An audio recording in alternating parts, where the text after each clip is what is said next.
This is the summary created from the video. Lecture 30: Creativity, Critical Thinking and Problem Solving. This session aims to develop analytical and logical reasoning skills by teaching strategies for effective problem analysis and applying critical thinking to decision making, ultimately fostering a solutions-oriented mindset.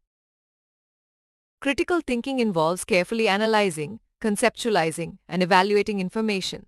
Critical thinkers are skeptical yet open-minded, fair, and value evidence and reasoning. They make reasoned judgments, identify assumptions, and employ logic. Studies show that critical thinking fosters reasoning, comprehension, and problem-solving skills. The process of critical thinking and problem-solving involves collecting information, describing the issue, exploring possibilities, negotiating, cooperating with aspects of the issue, testing, revising while critically thinking, and finally integrating and applying critical thinking on the issue. To improve critical thinking skills, one must engage with diverse ideas, challenge assumptions, remain open-minded and flexible, apply critical thinking to all aspects of life, ask probing questions, and develop reflective thinking and research skills.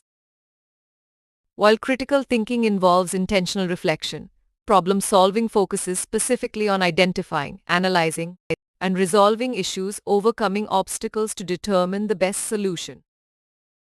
An example illustrates the problem-solving process, starting with identifying high absenteeism in an industry, gathering stakeholder information, analyzing reasons, proposing solutions like improved health facilities and overtime policy revisions, implementing a solution, and evaluating impact.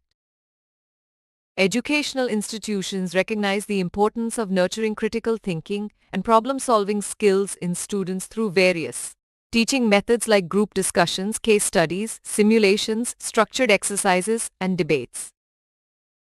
Moving beyond passive information reception, users actively employ critical thinking to solve problems, utilizing information as a tool for finding solutions. Both logical, rational thinking from the left brain hemisphere and creative, intuitive thinking from the right brain contribute to the processes of critical thinking and problem solving, engaging the whole brain. In summary, critical thinking fosters reasoning, comprehension, and problem solving, enabling one to define problems, make decisions, and evaluate effectively, while challenging assumptions, developing reflective thinking, identifying and resolving issues, and nurturing these crucial skills through targeted teaching methods. Please stay tuned for more summary videos.